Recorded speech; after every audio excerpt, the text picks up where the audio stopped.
At the beginning, a boy was seen riding his bicycle. His name was Kimura. While riding, he noticed something strange on his way to school. He then looked ahead and saw a girl on top of a guy while the guy was murmuring in pain. The girl accused the guy of being a perv for touching her, while the guy insisted that she was the one who had bumped into him. Observing this, Kimura thought about how bumping into someone at a corner and ending up in a lucky perv situation was such a cliché. He continued riding and thought again that it was indeed a cliché situation. Then came abnormality number 2. A girl named Ayami Takabe appeared as a transfer student in Kimura's class. The teacher began to assign her a seat, but before the teacher could finish, Ayami suddenly questioned why Ei-kun was in the same class as her, while Ei-kun shouted the same thing at the same time. Kimura then thought to himself that it was yet another cliché, realizing that they would now be together both at home and at school. He found it hard to believe and wondered if this situation meant there would be a losing heroine, which he felt was impossible. Meanwhile, another girl was seen thinking about how Ayami was now present both at home and at school, right beside Kimura.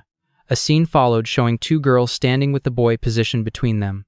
Kimura thinks to himself that it was a strange story that seemed to revolve entirely around Ei-kun, making the whole world appear like a romantic comedy centered on him. Later, Ei-kun was seen sitting in class, while Kimura thinks to himself that even the conveniently empty seat right next to him, along with the conveniently placed double heroine, made everything seem too perfect.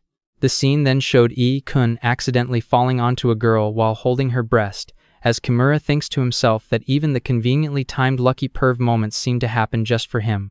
Then the girl called him the worst. Kimura thought that there was no possible way to explain this world unless it was a romantic comedy. Everything about it felt so old-fashioned, even the girl's reaction. Another girl then approached Ei-kun, asking if he was alright. That girl was Manaka Kawashima. The boy recognized her and thanked her, thinking to himself about how violent the other girl had been. Manaka Kawashima gently told him that he shouldn't say such things, reminding him that Ayami-chan had just transferred there. She smiled and added that he should be the one to support her. Kimura then thought that Manaka Kawashima had gone so far as to put her rival ahead of herself, realizing she was far too kind. Kimura then shouted that if she kept doing that, he would never notice her. Then the girl, Manaka Kawashima, then turned to Kimura and asked if he was well versed in love, requesting him to teach her. Kimura thought to himself that this was how it all began. He made up his mind that by using every bit of knowledge he had gained from romantic comedies, he would make Manaka Kawashima win. The scene then shifted to both of them sitting in class. Kimura began by saying that they should first sort out the relationships. He asked Manaka Kawashima if she was childhood friends with Ei-kun, to which she replied yes. She explained that they were childhood friends but that she had moved away when she was 6. They used to be really close, although it seemed like Ei-kun did not remember her at all anymore. Kimura then asked her about a childhood marriage promise. Manaka Kawashima looked shocked at the question, and he clarified that he was asking whether the 2 of them had made a marriage promise. She replied that it was just a skit they had done while fooling around, though she admitted that it had indeed happened. Kimura then told her that this was exactly what she needed to bring up. He continued, saying that her character was currently too weak to compete with Takabe, as she had no edge and no sharpness. Shocked, Manaka Kawashima repeated his words. Kimura went on, saying that Takabe was a textbook tsundere, full of contrast, and that her sharpness was amazing. He noted that her impact just kept piling up, gesturing with his hand to show how much. Manaka Kawashima listened carefully as he explained that she would need to fight back with a fast episode. He instructed her to go tell Ei-kun one more time and lay her feelings bare, saying that whoever put everything out there first would win. Manaka Kawashima proudly responded that she understood. The scene then shifted to show her and Ei-kun outside. She told Ei-kun that she was the girl from back then and asked if he remembered her. Ei-kun looked surprised and asked what she had said, explaining that the wind was too loud. He then blushed and shyly told her to never mind. From behind, Kimura was seen shouting that the teacher was looking for her, calling out, "Sensei is looking for you, Kawashima." Kimura scolded Manaka Kawashima, asking why she had dodged the situation in such an overused way again. Manaka Kawashima replied in a flustered tone, repeatedly saying no. Kimura told her that he understood that the thought of Ei-kun not remembering her was scary, but before he could finish explaining further, she interrupted him, blushing deeply and admitting that seeing Ei-kun up close was so cool that she had completely blanked out. Kimura advised her to first make Ei-kun remember that she was his childhood friend and that they had made a marriage promise. He added that she should create a clear contrast between how she was back then and how she is now. He urged her to go soon and to use her twin tails to fully fuel her Tsun side, referring to her tsundere nature. Manaka Kawashima, still uncertain, said that if she suddenly acted like that, she would just seem emotionally unstable. Kimura asked if she had any memories with A-kun. Manaka Kawashima thought for a moment and said there used to be a park nearby where they always played together. Kimura thinks to himself that a park full of memories was perfect. He told her to send Ie-kun an anonymous letter saying that she would be waiting at the park. Surprised, Manaka Kawashima asked what he meant. Kimura explained that the town had a ridiculous number of parks, and a map was shown illustrating this. Manaka Kawashima agreed with his reasoning. He continued, saying that if she simply wrote that she would be waiting at that park, most people would have no idea which park she meant. But if A-kun truly remembered the park of memories, he would definitely come. Kimura imagined a scene of A-kun and Manaka Kawashima meeting at the park as he continued, explaining that once they met there, A-kun would surely remember their past as well. He told her that right at that moment she should confess. Placing his hands on her shoulders, he said it with confidence. Blushing hard and surprised, Manaka Kawashima repeated the word confess in disbelief. Kimura firmly told her that of course she had to. He explained that the park of memories, a childhood friend, and a classmate who once made a marriage promise, there was nothing left but a confession. Kimura continued by telling Manaka Kawashima to listen carefully, explaining that the longer a heroine race drags on, the harsher it becomes. A reference then appeared to another anime, The 100 Rivals Who Really Love A-kun, where the girl was notably absent.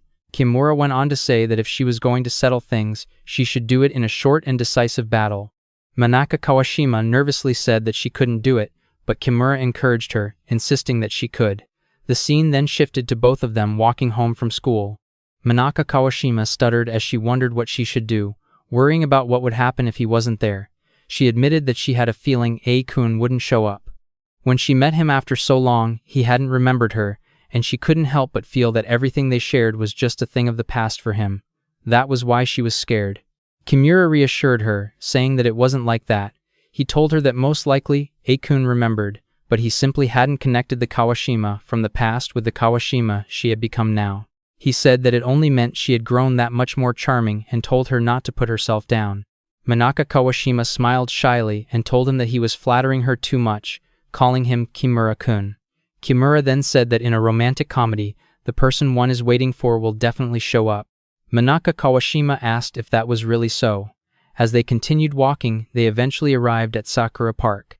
Manaka Kawashima said that maybe A-kun really didn't remember the past, insisting that there was no way Ayami would remember. She kept repeating that there was just no way. But then, A-kun was shown standing in the park. Manaka Kawashima's face lit up with joy when she saw him, exclaiming internally that he was there. Kimura declared that it was Kawashima's victory, and urged her to go get him. Kawashima confidently replied, yes. However, suddenly, another voice called out, saying, Ayami, what do you want? It was then revealed that Ayami was also at the park. Kimura was completely shocked upon seeing her. He quickly thought to himself that he understood now it must have been that, since the park was so close to school, it had just become Ayami's usual spot on her way home. A-kun then asked Ayami if she was the one who had given him the letter. Kimura panicked internally, realizing that at this rate, A-kun would think Takabe was the one who had sent it. E-kun asked Ayami how she even knew about the park. Ayami replied casually, saying that she just used it as a shortcut on her way home. Kimura then urged Manaka Kawashima to hurry, saying that she could still make it. Manaka Kawashima looked toward A-kun and quietly said that perhaps they had played there when they were little. A-kun suddenly realized it and said to Ayami that it was her all along. Kimura thought there was still time for Kawashima and told her to go right then, insisting she could still make it, but his words were cut off midway. Kawashima then said that for A-kun, it was already just something from the past. She accepted it, saying that once again, she had lost.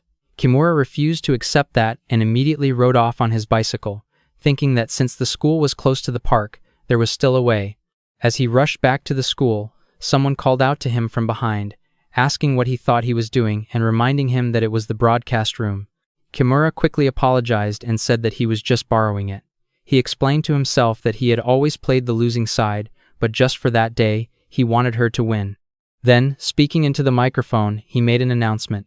Takabe-san from 1B. Ayami Takabe-san, please come to the faculty office immediately. After a short pause, he added one more message, saying loudly, and one more thing, to the one with no confidence, the one who can't move forward, Kimura-kun. Your past, painted over with the one you are now. The scene then shifted to Kawashima, calling out to A-kun. A-kun turned around to face her, and Kawashima began to speak, starting with I, before the scene transitioned again. It was nighttime when Kawashima met Kimura. Kimura asked what she was doing there and whether she had not gone home with A-kun. Kawashima said that A-kun had gone back first but praised Kimura-kun, saying he had been amazing. Kimura thought to himself about how badly he had been scolded afterward, but remembered it while imagining his past. He then asked her what A-kun's reply had been to her confession. Kawashima repeated her question, saying, his reply, huh? I did it. Kimura, confused, asked if she meant, I did it, like celebrating a success, but she quickly corrected him, saying it wasn't like that she had just asked A-kun about homework. Kimura shouted in frustration that that was not what she should have asked, reminding her that in that situation, there was something much more important to care about than homework. Kawashima agreed but explained that A-kun had said his little sister had a fever and wanted to keep the conversation short. Kimura thought to himself that even having a little sister was typical of the main character role. Kawashima then said that just the fact that A-kun had remembered her from when they were little was enough to make her happy. Kimura asked her if she had really waited all that time just to tell him that, and what she would have done if she and A-kun had missed each other. Kawashima replied that they couldn't have missed each other because Kimura-kun himself had told her that in a romantic comedy, the person you are waiting for will definitely show up. She said she chose to believe in that. The scene then shifted again. Kimura said that A-kun really didn't know what he was missing and that, if it were him, he would have chosen Kawashima without a doubt. Shocked and blushing, Kawashima asked what that was supposed to mean. Kimura told her that he meant it literally, that he liked her. Kawashima blushed even harder, and Kimura added that he wouldn't have gone this far if he didn't mean it, but admitted that he couldn't step in between those three because the world had no interest in him. Still blushing deeply, Kawashima softly said, I see, me? Kimura then thought to himself that this was, at the very least, his way of restating things. Kawashima always ended up with the short end of the stick, and he just wanted her to catch a break this time and have something good happen to her. He thought that she truly was an unlucky girl. Kawashima blushed again as she listened to him, and in the end, they both went home together while Kimura thought to himself, so, I want her to win. Next week, in Class 1B, the teacher announced that they would be changing seats. Everyone in the class was shocked at the news. Kimura thought that this was the perfect chance. If A-kun and Kawashima ended up sitting next to each other, they could naturally close their distance. It was a super shortcut to becoming a winning heroine. Kawashima, happy, noted that they were changing seats. She thought that such arrangements were usually decided by lottery in situations like this and realized she would need some kind of strategy. However, the teacher explained that the seats would be rearranged based on the results of the next midterm test. Both Kimura and Kawashima were shocked to see their results. Kimura scored 18 out of 36, while Kawashima scored 36 out of 36. A-kun, on the other hand, received a result of 1 out of 36. The scene then shifted to show the school in the background. Kimura reflected that it was a recent trend in rom-coms for the main character to be smart. A-kun was seen solving the problem given by the teacher, and Kimura thought that this naturally applied to A-kun as well. Kawashima struggled to solve the problem, and the teacher scolded her, allowing her to return to her seat. Kimura thought that such kindness was painful. He continued thinking that the double heroine, along with his perfect grade, increasingly convinced him that this world was a rom-com centered around A-kun. In the background, A-kun was sitting at his seat, and Kimura thought that it would be absurd to assume otherwise. Both A-kun and Ayami were seen pouting while looking at each other. Kimura thought that it was unusually noisy behind him that day. More importantly, he reflected that the seats would be rearranged according to the next midterm results. A-kun's grades were undoubtedly number 1, and if Kawashima could get the seat next to A-kun, the romantic tension would skyrocket naturally. It would be a galore of rom-com progress. A reference to another manga appeared briefly, showing Kawashima sometimes suddenly shouting in Japanese. Kimura continued thinking that Kawashima had to get the seat next to him and wondered if there was a quick way to improve her grade. While walking down the hallway, Kimura noticed Kawashima on the ground, surrounded by a pile of books and looking very flustered. He approached her and commented on how she was helping out the teacher again, noting that she was such a softie an intangible cultural heritage heroine. Kawashima repeated his words with a questioning expression. Intangible cultural heritage heroine. Kimura then suggested hurrying to take the books to the reference room. At that moment, Kawashima recalled the words Kimura had said to her in the past. Because I like you, Kawashima. Those words lingered in her mind, and she expressed her gratitude to Kimura, asking how she should take his, I like you from yesterday. Kimura, understanding her, exclaimed, I see, and added that he liked how straightforward she was with her feelings. Kimura noticed Kawashima and observed that her eyes lit up whenever it was about Akun, finding it fun to see her getting all lovey-dovey. He thought he wanted to see a losing heroine like her actually win, and if he were to rephrase what he said yesterday, it would be, I like you. Kawashima blushed at that moment, but Kimura continued, saying that he was her #1 fan. She reacted, trying to clarify, but admitted that she had totally misunderstood on her own. Kimura repeated her word, misunderstood, and she quickly corrected herself, saying that wasn't what she meant. Kimura explained that, as the first step to winning, Kawashima needed to become friends with Akun. Kawashima asked if that meant she looked more than just a friend to him right now, and Kimura commented that it was some seriously positive thinking. He reminded her that in a classic rom-com, the heroine doesn't suddenly become the girlfriend. In other words, a girl who isn't even a friend is treated the same as background scenery. Kawashima protested that this was ridiculous, but Kimura pointed out that in reality she was too nervous to even talk to Akun, which made the seat change a perfect opportunity. Sitting next to him would naturally bring them closer, and if Akun taught her, they would get along even better. Kawashima admitted that it would be scary if he got disappointed in her for not knowing something so simple. Kimura thought that was pathetic, reassuring her that it wasn't that bad, and even Akun wouldn't say that. Kawashima challenged him to take a look for himself, and Kimura agreed. The scene then shifted to show both of them in the library. While Kimura shouted at Kawashima for not understanding something so simple, Kawashima began to cry. Kimura continued, pointing out the formula and questioning how she had even managed to pass the entrance exam. Kawashima explained that during exam preparation, her little brother had tutored her for 15 hours a day for a whole year. Kimura was surprised she had gone that far.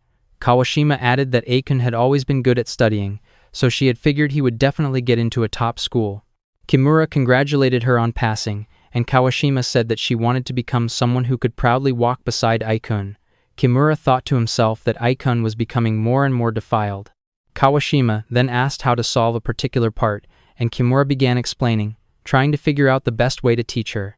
At that moment, someone else entered the library. It was Ayami. She explained how to apply the formula, and Kawashima noticed her, greeting her with Ayami-chan. Kimura also recognized her and thought, Akun's fiancé. Ayami asked if they were having a study session, and Kawashima confirmed, inviting Ayami to join. Kawashima added, 3 bread are better than buns after all. Ayami corrected, it's heads, okay? Kimura thought to himself that Ayami was so hopelessly silly. Ayami admitted that she hated studying, and Kawashima agreed, saying that she could grasp most things from class and that everything was written in the textbook anyway, so she didn't see the point in spending extra time studying. Hearing this, Kawashima felt a stab to her heart and thought to herself that this was what it meant to be a winning heroine. Kimura thought to himself, don't lose Maken Kawashima. Meanwhile, a panel showed Kawashima cracking down into pieces, murmuring, is that so? Kimura thought to himself that if things continued like this, the group lineup would be set. He pictured Akun, Ayami-chan, and 2 other students standing in a line, each labeled with their ranks, 1st, 2nd, 3rd, and 4th. He wondered if it was really going to be like that. Just then, Akun entered the library, asking what they were doing. Kawashima's face lit up as she greeted him, saying, Akun. Immediately, Ayami and Akun began arguing.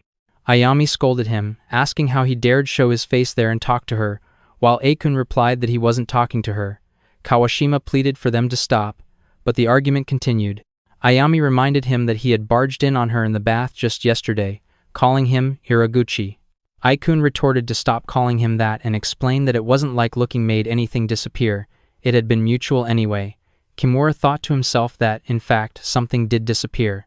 Their argument went on, with Ayami telling them to take a bath. Kimura reflected that half of Kawashima's HP had disappeared at the very least.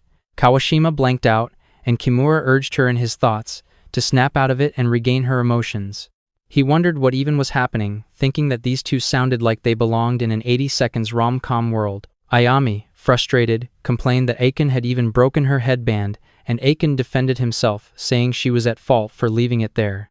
Kimura tried to intervene, telling them to cut it out since they were in the library and pointing to a no-talking symbol, but Ayami insisted it had been something really important. Kimura realized that they weren't listening at all. The scene ended with the doors slamming as Ayami left the library. Everyone went silent as Kimura thought to himself that it was no wonder they had been in such a foul mood that morning. Remembering the morning scene, he saw Kawashima gesturing headbang while Akun reached into his pocket and pulled out a broken piece of headband, showing it to her. Kawashima exclaimed that it had broken clean in half. Akun then admitted that he didn't really understand girl stuff and asked if she would go shopping with him after class. Kawashima shouted with joy, and Kimura thought to himself, "Ah, here we go again." They went to buy a new headband together, and Takabe happened to see them. Just when Kimura thought their misunderstanding couldn't escalate further, Akun explained that they had only gone to buy a new headband together. Kimura imagined that this would end up being another event that deepened their relationship. While it must have seemed like a nice chance for Kawashima to go shopping alone with Akun, Kimura couldn't let that happen, and he reached out toward Kawashima. Kawashima told Akun that the headband must be irreplaceable for Ayami-chan, and even if he bought a new one, it wouldn't fill the void. She said it was really important to apologize sincerely. Akun agreed, saying that he would apologize when he got home. Kimura thought to himself that this was their Kawashima. She hadn't been swayed by what was right in front of her and had backed off on her own, which was what made her so admirable. Later, in class, Kawashima addressed Ayami, thanking her for helping her study and handing over the headband, explaining that it had been fixed after school yesterday. Kimura explained that it wasn't about whether they could or couldn't fix it, but that what mattered was taking action. Everyone researched how to repair the headband, and eventually it was fixed. Kawashima handed it to Ayami, who became really happy. Kawashima admitted it was a little off, but Ayami stopped her, saying that it was something she had received from her mother. Akun apologized, and Ayami told him he could have just apologized sincerely from the start. Kawashima interjected, saying, all right. Kimura thought to himself that he was glad to see that. If Akun had just gone home, he would have worked hard to fix it alone, which would have only deepened the bond between them, something Kimura needed to prevent. Fixing it together with everyone was more efficient. Kawashima then told Ayami to thank Kimura-kun, saying that if he hadn't taken the initiative, things would never have turned out this way. Ayami acknowledged it, saying, I see, thank you. Kimura responded, and Ayami added that he should help Kawashima with her studies as well. Ayami agreed, saying that it was fine, and reminded Kawashima that seat changes were based on grades. She asked Kawashima what rank she had received last time, and Kawashima replied, 36. Ayami exclaimed that it was dead last in the class, and warned that she would drill her hard for the following week. Kawashima screamed in response, Eek. The scene shifted to show Kawashima and Ayami looking at the ranking board. The midterm class rankings revealed that Akun was first as always, while Kawashima was once again dead last at 36th rank. Ayami, holding Kawashima's shoulder and shaking it, asked why her rank hadn't changed despite proper teaching. Kawashima explained that she had been so overwhelmed that she couldn't understand anything and repeatedly apologized. Kimura thought to himself, incredulous, that he must be kidding. He had thought that with Takivi teaching her, achieving a high rank wouldn't be just a dream, especially since Takivi had gotten second place. At that rate, he worried about where his seat would end up. The ranking board then showed Takivi at 18th place and Kimura at 19th. The scene ended there. Takabe and Kimura were seen together, and Kimura remarked that he would rather be in the same group as his friends if he had the chance. Takabe commented that she had figured Minako would at least be somewhere around this part of the ranking. Kimura thought to himself that this meant she had aimed for the middle of the ranking on purpose, which was even harder than taking first place. The teacher then announced that it was time to decide the seats, starting with the front row, 1st place and 36th place. Akun and Kawashima were shown, with Kawashima looking shocked. The teacher explained that the seating was not strictly by grade order. The school's policy emphasized mutual improvement, meaning that being seated next to someone more capable helped a student grow. Additionally, arranging students strictly by rank could lead to deliberate clustering and imbalance. Kimura thought to himself that, in the end, it wasn't this kind of order after all. The teacher announced that the group segment had concluded and instructed everyone to move to their designated seats. The class began rearranging, and their respective ranks were displayed. Akun noted that he and Kawashima were now seat neighbors, and Kawashima confirmed. Kimura, sitting behind them, thought to himself that it was finally here, a shortcut to becoming a winning heroine, but also reflected that it was a pain to be near her. Ayami remarked that at least she didn't have to see Akun's face anymore, which was a relief, and added that Minaka and Wave were with her. Kawashima greeted her with Ayami-chan, and Akun responded casually, telling her to keep talking. Kimura thought that, as expected, the winning heroine wouldn't be dealt with so easily, noting that she really had the power to seize the spot around the main character. Ayami added that Kimura should also consider her, pointing to him with a question mark. She reminded him that she still hadn't repaid her debt. Kimura noted that she had taught Kawashima how to study, but Ayami said it didn't count since Kawashima had ended up dead last. Kimura held her hand and thanked her, feeling a happy surprise that Takebi had turned out to be a good girl. He thought he needed to properly show his gratitude. It was then Kawashima's turn for a full-on attack. She told Kimura that if he hadn't given her the chance, the seat wouldn't have been this much fun, and that all of it was thanks to him. Kimura, surprised, admitted that he hadn't been thinking that far ahead. Meanwhile, Ayami wondered to herself what had just happened.